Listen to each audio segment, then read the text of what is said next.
Good evening class 12। आज हम बात करेंगे थर्ड लेक्चर आपका सरफेस केमिस्ट्री का कॉलॉइड से रिलेटेड। सही है।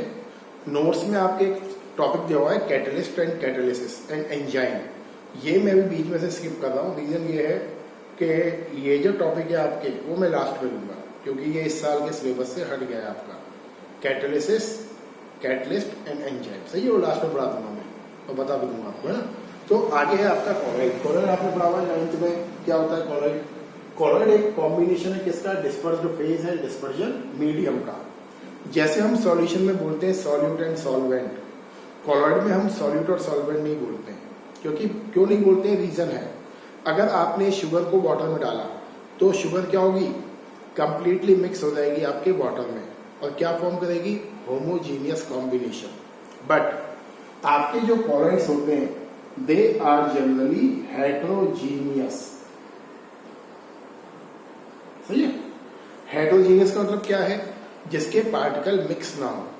सही है। अब बात करते हैं डिस्पर्स्ड फेज और डिस्पर्शन मीडियम क्या चीज है। अगर सिंपल वर्ड में बोलूं तो डिस्पर्स्ड फेज का मतलब है सॉल्यूट जैसा और डिस्पर्शन मीडियम का मतलब है सॉल्वेंट जैसा।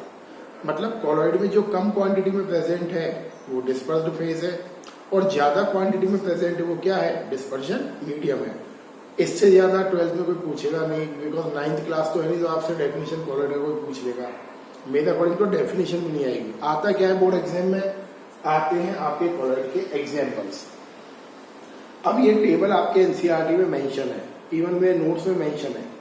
तो टेबल आपको अगर मैं सिंपल वर्ड में बोलूं रट्टालॉजी करनी है, थोड़ा सा ट्रिकी फॉर्म में बोलूं तो थोड़ा सा अगर आप ट्रिक्स लगाओगे तो लर्न करने से बच जाओगे। देखिए ट्रिक क्या है समझिए। ये डिस्पर्स्ड फेज और ये dispersion medium type of colloids in example. जैसे फर्स्ट देखिए आप क्वेश्चन पूछेगा आपसे बोर्ड, ऐसे कॉलॉइड का एग्जांपल बताइए जिसमें आपका डिस्पर्स्ड फेज भी सॉलिड है और डिस्पर्शन मीडियम भी सॉलिड है। ये मैंने वो एग्जांपल्स लिए जो सीबीएसई ने सबसे ज्यादा एग्जाम में पूछे हैं बोर्ड एग्जाम में। मतलब 70 मार्क के पेपर में से 5 मार्क का पेपर आपका ऐसा आएगा पूरा रेक्टोलॉजी वाला। उसमें ना कोई कॉन्सेप्ट लगेगा ना कोई रीजनिंग लगेगी, कुछ नहीं, स्ट्रेट फॉरवर्ड। अब जैसे आपसे पूछा ऐसा कॉलॉइड बताइए जिसमें सॉलिड आपका डिस्पर्स्ड फेज है और सॉलिड ही आपका डिस्पर्शन मीडियम है। सिंपल वर्ड में बोलूं सॉल्यूट भी सॉलिड है और आपका सॉल्वेंट भी सॉलिड है। सिंपल वर्ड में बोले तो example coloured glass and gemstone. जितने भी जेमस्टोन होते हैं रूबी, सफायर, ये सारे के सारे और कलरफुल ग्लास हैं वो सारे के सारे कॉलॉइड की कैटेगरी में आते हैं। कलर्ड ग्लास में जो कलर मटेरियल है वो कलर मटेरियल क्या है? Dispersed phase. और उसका जो ग्लास वाला पार्ट है वो क्या है? आपका डिस्पर्शन मीडियम। Got it. और टाइप क्या है कॉलॉइड की? Solid sol. Got it. Dispersion medium के फेज तो उसका नाम होता है बेटा सॉलिड सोल। ऐसे सोल का मतलब कॉलॉइड ही होता है। ऐसे कॉलॉइड जिसका डिस्पर्शन मीडियम क्या है? आपका सॉलिड है। आगे देखिए अगला है सॉलिड एंड लिक्विड। मतलब डिस्पर्स्ड फेज सॉलिड है और डिस्पर्शन मीडियम लिक्विड है। ये तो सिंपल एग्जांपल। पेंट, जो पेंट वगैरह हम करते हैं पेंट में क्या होता है? आपका लिक्विड डिस्पर्शन मीडियम है। जो आपने पेंट मिलाया है, कलर मिलाया है वो क्या है? डिस्पर्स्ड फेज है। एक और एग्जाम्पल है सेल फ्लूइड्स। मैं पीछे आता हूं। वन मोर एग्जाम्पल है आपका सेल फ्लूइड्स। हमारी बॉडी की सेल में जो लिक्विड फिल होता है वो इस कैटेगरी में आता है। थर्ड कैटेगरी आती है आपके डिस्पर्जन फेज डिस्पर्स्ड फेज आपका लिक्विड है और डिस्पर्जन मीडियम आपका सॉलिड है। उल्टा हो रहा है देखिए आपका dispersed phase liquid and dispersion medium solid. मतलब लिक्विड क्या है? सॉल्यूट जैसा और सॉलिड क्या है आपका? सॉल्वेंट जैसा। इसको हम बोलते हैं जेल। चीज, बटर और जेलीज इस कैटेगरी में आती हैं। अब चीज, बटर और जेलीज में क्या है? आपका लिक्विड होता है डिस्पर्स्ड फेज और सॉलिड होता है डिस्पर्जन मीडियम। जैसे हम बात करते हैं बटर की तो बटर में क्या है? बटर में आपका व्हाइट वाला पार्ट होता है। बटर आप देखोगे तो व्हाइट या येलो कलर का बटर होता है। तो बटर का जो ऑयल वाला पार्ट है वो आपका है डिस्पर्स्ड फेज और बटर का जो सॉलिड वाला पार्ट है वो है आपका डिस्पर्जन मीडियम। तो थोड़ा इस तरीके से आपको सोचना पड़ेगा बेटा। और अल्टीमेटली मैं बोलूं एक एक एग्जाम्पल आपको लर्न करना पड़ेगा। अब ये रेक्टोलॉजी वाला मामला आ गया है इस टॉपिक में, बाकी में नहीं है, इसी टॉपिक में है। तो मेरा सजेशन ये है, ये जो टेबल मैंने नोट्स में भेजी है वो आप कहीं लिखकर आपकी स्टडी टेबल पे चिपका लें, ज्यादा बेटर फील है। देखिए अगला एग्जांपल है लिक्विड लिक्विड, इसको हम बोलते हैं इमल्शन। ऐसे कॉलॉइड जिसके डिस्पर्सिव फेज और डिस्पर्शन मीडियम दोनों लिक्विड होते हैं उसको बोलते हैं इमल्शन। एग्जांपल है मिल्क और हेयर क्रीम। मिल्क में क्या है, मिल्क किससे बना हुआ है, वाटर एंड फैट के पार्टिकल से। मिल्क में वाटर भी है और फैट के पार्टिकल्स भी है, फैट है आपका, कार्बोहाइड्रेट है, ये सब क्या है लिक्विड फेज में कंसिडर करेंगे इसमें। हेयर क्रीम, हेयर क्रीम क्या है, हेयर क्रीम जो हम लगाते हैं जनरली वो क्या होती है, वैक्स एंड दूध से लिक्विड का कॉम्बिनेशन होती है, इसको बोलते हैं हार्डनिंग। वैक्स भी क्या है आपका लिक्विड फेज है। अब आप बोलोगे सर वैक्स तो सॉलिड है, बट मेल्ट होने पर क्या होता है लिक्विड फेज होता है, पैराफिन वैक्स। तो पैराफिन लिक्विड और हार्डनिंग केमिकल का कॉम्बिनेशन होती है आपकी हेयर क्रीम। नेक्स्ट है आपका गैस एंड सॉलिड, जिसमें आपका डिस्पर्जन फेज गैस है और डिस्पर्जन मीडियम सॉलिड है। ये इंपॉर्टेंट है, जहां मैं स्टार लगा रहा हूं ये सबसे ज्यादा इंपॉर्टेंट है और सबसे ज्यादा पूछे जाने वाले एग्जाम्पल है। ये भी सबसे ज्यादा इन्हीं से आता है। अब जैसे देखिए इसको हम बोलते हैं सॉलिड सोल। सॉलिड सोल क्यों बोलेंगे, डिस्पर्जन मीडियम क्या है, सॉलिड है। मतलब जिसका भी डिस्पर्जन मीडियम सॉलिड होता है उन्हें हम जनरली सॉलिड सोल की कैटेगरी में डालते हैं। जैसे आप देखिए प्यूमाइज स्टोन एंड रबर। अब रबर में क्या है, रबर में एयर फिल्ड होती है बिटवीन द पार्टिकल, तो एयर क्या है आपका डिस्पर्जन फेज, और रबर के जो पार्टिकल्स हैं वो क्या है आपका डिस्पर्जन मीडियम। आगे देखो गैस इन लिक्विड, गैस की क्वांटिटी कम हो लिक्विड की क्वांटिटी ज्यादा हो, क्या है देखो गैस इन लिक्विड, इसको हम बोलते हैं फोम। फोम क्या है आपका कोई भी झाग या फ्लोट। सोप का जो लेदर होता है वो इसी कैटेगरी में आता है। सोप के लेदर में क्या होता है आपका बहुत सारा वाटर होता है और उसमें क्या होती है गैस फिल्ड होती है। वाटर में बोल रहे हैं जनरल टर्म में समझाने के लिए, वाटर होता नहीं है वो। तो सोप के फॉर्म में क्या है, आपने जो सोप का जो लेदर बनाया है उस लेदर में क्या है लिक्विड, और लिक्विड के बबल्स के बीच में क्या फिल्ड है आपकी एयर। तो ये टेबल है आपकी बेटा कॉलॉइड्स की। अब इसमें ज्यादा कुछ समझाने के लिए मेरे पास है नहीं, मेरे पास क्या किसी के पास नहीं है। अब अगर मैं सिंपल बोलूं आपको तो आपको ये है कि इमेजिनेशन काम करेगी आपकी। अगर आप इस टेबल को 2-3 बार देखोगे तो आपको ऑटोमेटिकली चीजें क्लियर हो जाएंगी। मतलब लर्न तो करना ही पड़ेगा, कुछ भी कर लीजिए लर्न तो आपको करना पड़ेगा बेटा। ऐसा नहीं है कि लर्न करना नहीं पड़ेगा, कि कोई ट्रिक हो ऑर्गेनिक केमिस्ट्री का कन्वर्जन हो, नहीं, लर्न करना पड़ेगा, सीधी सी बात है बेटा। बढ़ते हैं आगे। देखिए बेटा classification number 1 of colloid, number 2 है कॉलॉइड का। ये वो जो नंबर 1 टेबल लिखा था आपने वो किसके बेस पर है, आपके स्टेट के बेस पर क्लासिफिकेशन है। मतलब आपकी डिस्पर्जन फेज और डिस्पर्जन मीडियम का फिजिकल स्टेट क्या है उसके बेस पर वो क्लासिफिकेशन है जो आपने टेबल बनाया था, है ना। ये जो क्लासिफिकेशन है ये है आपके डिस्पर्स्ड फेज और डिस्पर्शन मीडियम के बीच में किस तरह का इंटरेक्शन है। बोर्ड में मत देखना, भी बात ध्यान से सुनो मेरी जो बोल रहा हूं, है ना, क्लियर। तो 1 मिनट बेटा जरा होल्ड करिए, 1 मिनट में आया। हाँ बेटा मैं बोल रहा था आपको ये है आपका कॉलॉइड का क्लासिफिकेशन नंबर 2। बोर्ड पे बिल्कुल नहीं देखना है, ध्यान से मेरी बात सुनो। क्लासिफिकेशन नंबर 2 बेस्ड है आपका force of interaction between dispersed phase and dispersion medium. आपका कॉलॉइड जो बना हुआ है ना 2 टाइप के पार्टिकल से, एक तो डिस्पर्स्ड फेज से बना हुआ है, एक डिस्पर्शन मीडियम से बना हुआ है। उन दोनों पार्टिकल के बीच में किस तरह का इंटरेक्शन है, अट्रैक्शन है या रिपल्शन है या कम अट्रैक्शन है, उसके बेस पर on the basis of this we are having 2 type of colloid, lyophilic and lyophobic. अब नाम देखो, अब यहां से मैं बता रहा हूं बेटा, थियरी में क्या है रटने से बचने का एक ही तरीका है, उसके नेम को बड़े ध्यान से सुनो। अगर नाम समझ में आ गया तो रट्टालॉजी साफ हो जाएगी। लायोफिलिक, लायोफोबिक, फोबिक मतलब होता है फोबिया, डर, रिपल्शन। फिलिक मतलब लविंग, प्यार, अट्रैक्शन।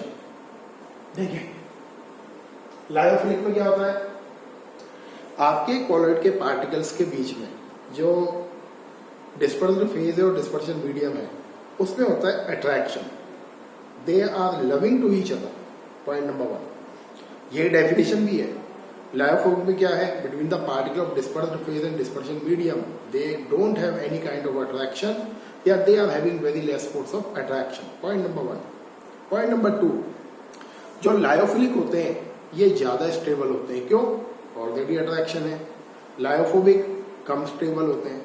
अगर ये 2 पॉइंट आपने कर लिए तो रट्टाबाजी साफ हो जाएगी, यही खत्म, क्योंकि बोर्ड में आपसे 2 डिफरेंस ही पूछेगा और 2 कोई से भी डिफरेंस आपको लिखिए। अब मैं आता हूं ध्यान से। Lyophilic, strong affinity between the particles of dispersed phase and dispersion medium. Lyophobic क्या है, लेस एफिनिटी। नंबर 2 बाद में देखेंगे। नंबर 2 क्या है, चलो कर ही लेते हैं, रिवर्सिबल इन नेचर। इसको आप रिवर्स कर सकते हो, मतलब अगर कॉलॉइड बन गया है तो कॉलॉइड से आप दोबारा क्या कर सकते हो, आप डिस्पर्स्ड फेज डिस्पर्सिंग मीडियम को अलग कर सकते हो। लेकिन आपका जो लायोफोबिक है ये होता है इरिवर्सिबल। अब इरिवर्सिबल क्यों होता है, उसका रीजन ये बेटा, ये कॉलॉइड तो इजीली बन जाएगा। जैसे कॉलॉइड में एग्जांपल लिखे मैंने, गम, जिलेटिन, स्टार्च, रबर। जैसे हम बात करते हैं गम की, कैमलिन का ग्लू देखा होगा आपने, तो कैमलिन के ग्लू में क्या करते हैं, वाटर में ग्रेजिलिन ग्लू को मिलाते हैं। अब अगर आप कैमलिन के ग्लू को ओपन एयर में रखोगे तो क्या होगा, वाटर इवेपोरेट हो जाएगा आपका, ओनली हार्ड मटेरियल बचेगा। बट दोबारा वाटर डालोगे फिर ग्लू बन जाएगा। तो कॉन्सेप्ट ये है, ऐसे कॉलॉइड जो अपने आप डेवलप होते हैं बिना किसी एक्स्ट्रा एफर्ट के, वो हमेशा रिवर्सिबल होते हैं। बट लायोफोबिक में क्या है, ये तो बनेगा ही मुश्किल से। जैसे आपने एग्जांपल लिया ऑयल और आपने लिया वाटर, बड़ा ध्यान से सुनना बेटा इसको, ये कैटेगरी आगे इंपॉर्टेंट है, ये सबसे इंपॉर्टेंट कैटेगरी है, हमें यही काम करना है। अगर आपने लिया ऑयल और वाटर और आपसे मैंने बोला ऑयल और वाटर का कॉलॉइड बनाइए, बना ही नहीं सकते। क्यों, क्योंकि ऑयल का नेचर डिफरेंट है और वाटर का नेचर क्या है, अलग है। अब क्वेश्चन आता है कि हम इसका कॉलॉइड बनाए कैसे, भाई कोई तो तरीका हो बनाने का। सिंपल एग्जांपल, आपने खाना खाया होटल में, अमर ढाबे पर, अमर ढाबा इसलिए बोल रहा हूँ, बहुत सारा घी तेल मसाला डालता है अपने फूड में, खाना खाया सब, अब आपके हाथों में लग गया बहुत सारा ऑयल और घी, और अब आप हैंड वॉश करने गए टेप के नीचे। जब हैंड को वॉश करोगे बिना साबुन से तो ऑयल तो निकलेगा नहीं। क्यों नहीं निकलेगा, वाटर का नेचर डिफरेंट है और ऑयल का नेचर डिफरेंट है। बट जैसे ही आप सोप यूज करोगे या डिटर्जेंट यूज करोगे, तो डिटर्जेंट क्या होता है, डिटर्जेंट होता है इलेक्ट्रोलाइट। इलेक्ट्रोलाइट क्या करता है, उस ऑयल और वाटर को कॉम्बाइन करके क्लोराइड फॉर्म में चेंज कर देता है, and we clean our hand easily. तो कॉन्सेप्ट ये है, ये जो क्लोराइड होते हैं लायोफोबिक, ये कम स्टेबल होते हैं, ये इजीली बनते नहीं है।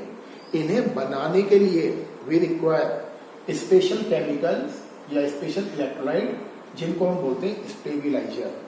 अगर आप ये नहीं मिलाओगे, we can not create lyophobic chloride. Alright, number 3 देखिए, सेल्फ स्टेबलाइज, बताया मैंने third point, by adding electrolyte.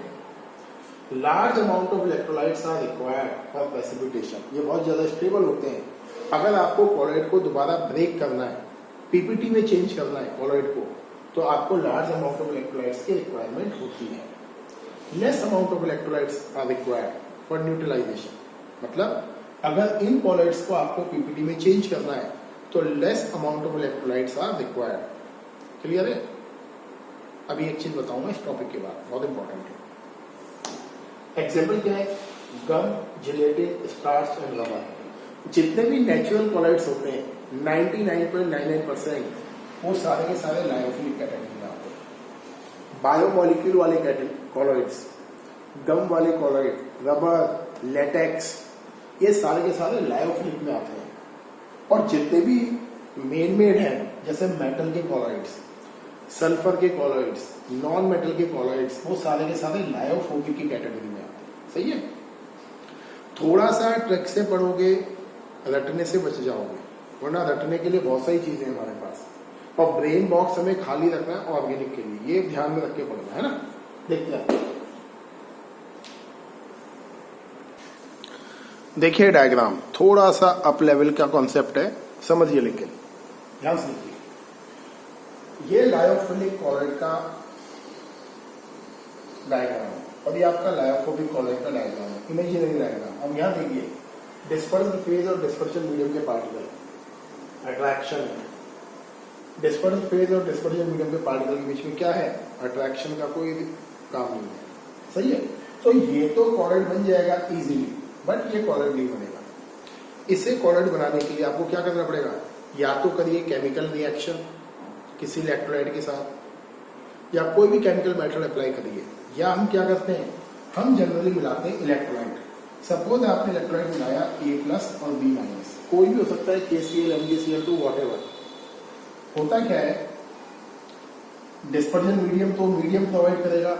आपके डिस्पर्स्ड फेज के पार्टिकल जनरली क्या करते हैं, इसमें से किसी भी एक चार्ज को एक्वायर कर लेते हैं। ये एक्वायर कर लेंगे चार्ज। सपोज आपके डिस्पर्स्ड फेज में प्लस चार्ज एक्वायर कर, ये डिस्पर्स्ड फेज में प्लस चार्ज एक्वायर कर लिया। ये प्लस चार्ज क्या करता है? ये प्लस चार्ज कंटिन्यूअस बॉम्बार्डमेंट करता है पार्टिकल्स, कंटिन्यूअस बॉम्बार्डमेंट। और कंटिन्यूअस बॉम्बार्डमेंट की वजह से आपके कॉलॉइड के particle zig zag movement start कर देते हैं। ये इस तरीके से, ये जिग जैग मूवमेंट, ये सही है। दूसरी चीज, अगर इस पर प्लस चार्ज होता है तो आपका डिस्पर्शन मीडियम ऑटोमेटिकली समहाउ थोड़ा सा नेगेटिव चार्ज एक्वायर कर लेता है। Got it? तो इसका इसके साथ तो अट्रैक्शन है, बट खुद दोनों के साथ क्या है? रिपल्शन है। रिपल्शन क्यों जरूरी है? बिकॉज कॉलॉइड के पार्टिकल्स ना तो सॉल्युबल होते हैं, ना बॉटम पर सेटल होते हैं। ना सॉल्युबल हो रहा है, ना सेटल हो रहा है, तो ऐसा क्या फोर्स है जो कॉलॉइड के पार्टिकल को ना तो सेटल होने देता है, ना सॉल्युबल होने देता है? कौन सा फोर्स है वो है आपका फोर्स ऑफ रिपल्शन। और दूसरा पॉइंट वो है आपका huge difference of size between the dispersed phase and dispersion medium. अगर आपको याद हो, आपने क्लास 10 में पढ़ा होगा मिसेल, एक वर्ड, थोड़ा याद करा रहा हूं आपको। 10th में मिसेल जब भी हम बनाते हैं, कुछ ऐसा डायग्राम बनाते हैं मिसेल का। इसको देखो बेटा ध्यान से। जब भी हम मिसेल बनाते हैं, हम मिसेल ऐसा बनाते हैं, ऑयली डर्ट और ये C+O-, ऑयली डर्ट C+O-, ये C+O-, ये C+O-, इस तरह का बनाते हैं मिसेल। ये ऐसी बहुत सारी मिसेल्स होती है ग्रोथ का, ये बहुत सारी मिसेल्स होती है ग्रोथ का। ये माइनस माइनस चार्ज होता है। इस माइनस चार्ज के रिपल्शन की वजह से आपका मिसेल क्या है? स्टेबल होता है कॉलॉइड के फॉर्म में। तो कॉन्सेप्ट सिंपल है। अगर हम लायोफोबिक की बात करें,